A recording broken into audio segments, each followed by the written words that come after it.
Na videoaula, parte 1, Propriedades Físicas dos Compostos Orgânicos, vimos uma revisão sobre polaridade das moléculas e forças intermoleculares. Nesta parte 2, veremos a aplicação desses conceitos para predizer a solubilidade e o ponto de ebulição e de fusão dos compostos orgânicos. Observem o exemplo. Coloque os hidrocarbonetos abaixo em ordem crescente de temperatura de ebulição. Nós temos o pentano, o 2-metilbutano e o 2,2-dimetilpropano.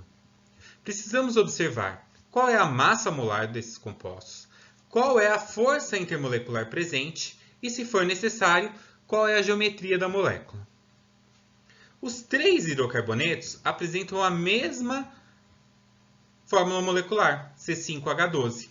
Ou seja, eles vão ter a mesma massa molecular, que é 72 gramas por mol. Quando eu olho a força intermolecular presente, são hidrocarbonetos. Hidrocarbonetos são moléculas apolares. Então, elas vão formar dipolo induzido e dipolo induzido.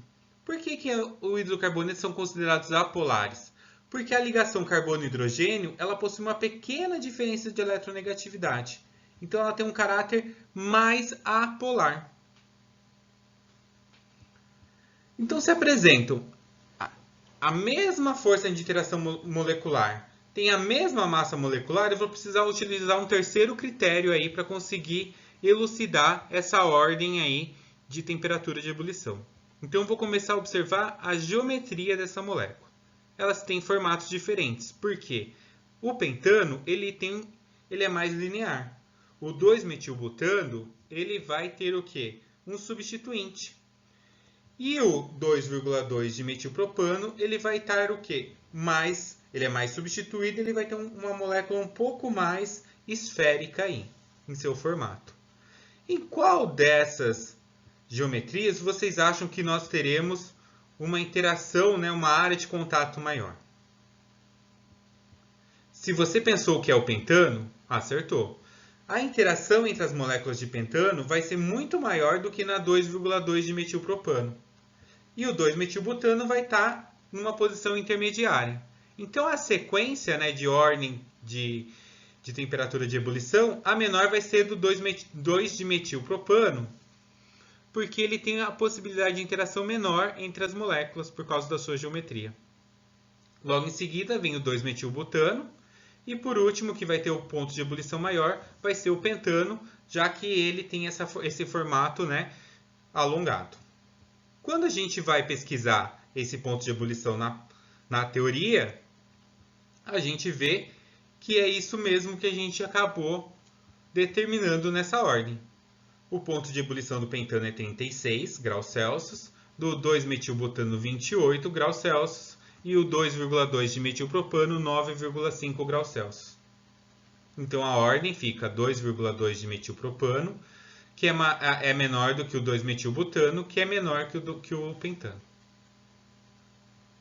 No exemplo anterior, nós vimos que para a previsão da temperatura de ebulição são necessários alguns critérios. Observar que tipo de força intermolecular presente, qual a massa molar envolvida, e se caso essa massa molar estiver próxima e tiver a mesma força intermolecular, eu vou estar utilizando um terceiro critério, que é a geometria da molécula. Nessa tabela que nós vamos estar vendo agora, nós temos 5 compostos que apresentam massa molar muito próxima, que está variando de 50 a 60 gramas por mol. E a temperatura de ebulição desses compostos estão variando de 0 a 118. E isso é devido à força intermolecular que ocorre entre essas moléculas. No composto 1, a força intermolecular predominante é do tipo forças de London, já que a molécula do pentano é um hidrocarboneto e é uma molécula apolar. Os compostos 2 e 3 apresentam interações do tipo dipolo permanente e dipolo permanente. No caso do metoxetano, que é o composto número 2, ele tem uma temperatura de ebulição de 8 graus Celsius.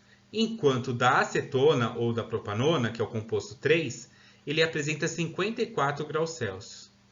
E isso é devido ao momento de polo do grupo carbonila, que é maior que o do éter, em geral. Então, isso faz com que essa polaridade sendo maior da acetona, esse dipolo permanente formado seja maior, a interação, né, seja mais distinto, e aí a atração entre esses dipolos faz com que essa temperatura de ebulição seja mais alta. Os compostos 4 e 5 apresentam como força intermolecular predominante a ligação de hidrogênio. No composto 4, nós temos um álcool, que apresenta a temperatura de ebulição de 98 graus Celsius. No composto 5, a gente tem o ácido etanóico, ou ácido acético, e ele apresenta a temperatura de ebulição de 118 graus Celsius.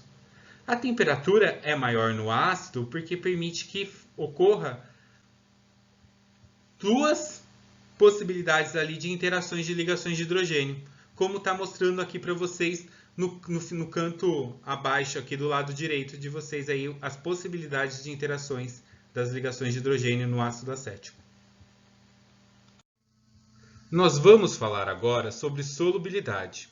A solubilidade também tem grande influência das forças intermoleculares.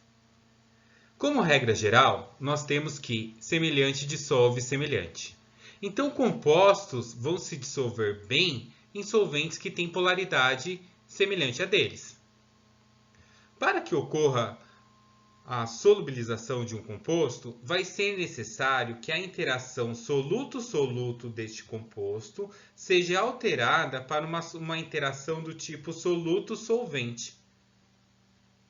No exemplo mostrado, nós temos dois compostos, a água e o etanol. A água e o etanol são compostos bastante polares. A interação entre eles está sendo mostrada por essa linha pontilhada.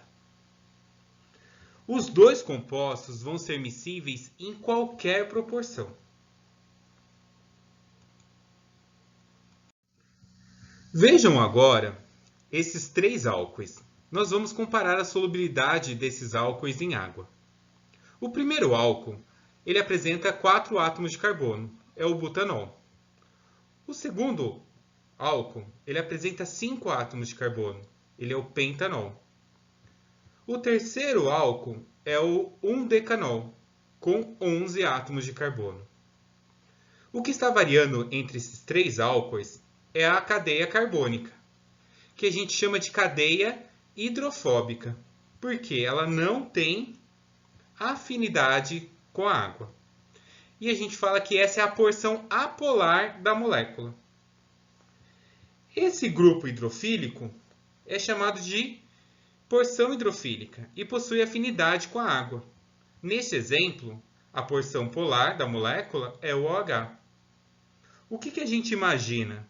Que quanto menor essa porção hidrofóbica, já que a porção hidrofílica é o mesmo para os três, já que é o OH, quanto maior for essa porção hidrofóbica, essa cadeia carbônica, menor vai ser a solubilidade em água, porque a polaridade da molécula vai diminuindo.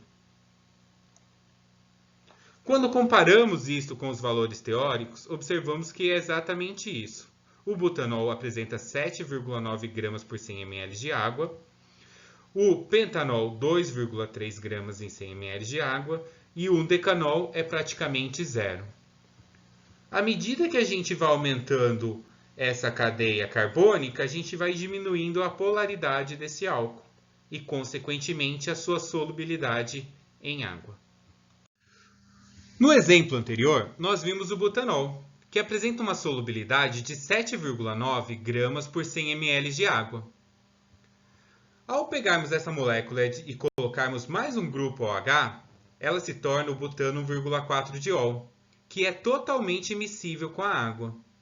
Isso se deve que ao adicionarmos mais uma hidroxila, nós aumentamos a sua porção hidrofílica, deixando essa molécula com a polaridade mais semelhante com a da água, ou seja, bastante polar.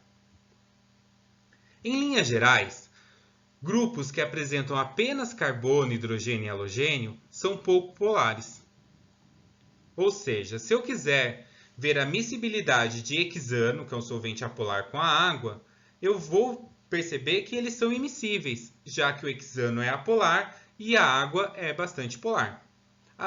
O mesmo comportamento a gente observa quando vemos a solubilidade, por exemplo, de clorometano em água, de cloroformo em água.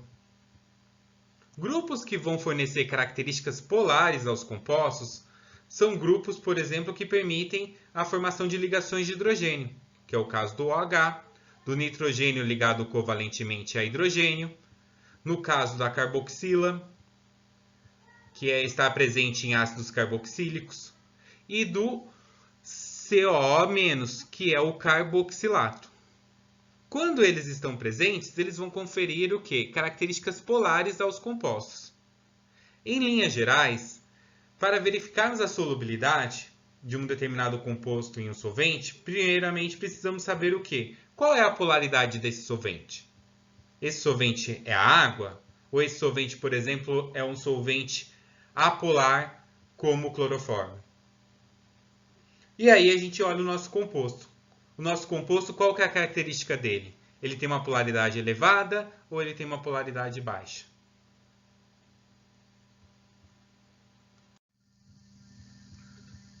Se após essa videoaula você ainda ficou com alguma dúvida, não deixe de participar do atendimento ou de deixar sua dúvida no fórum lá no Moodle.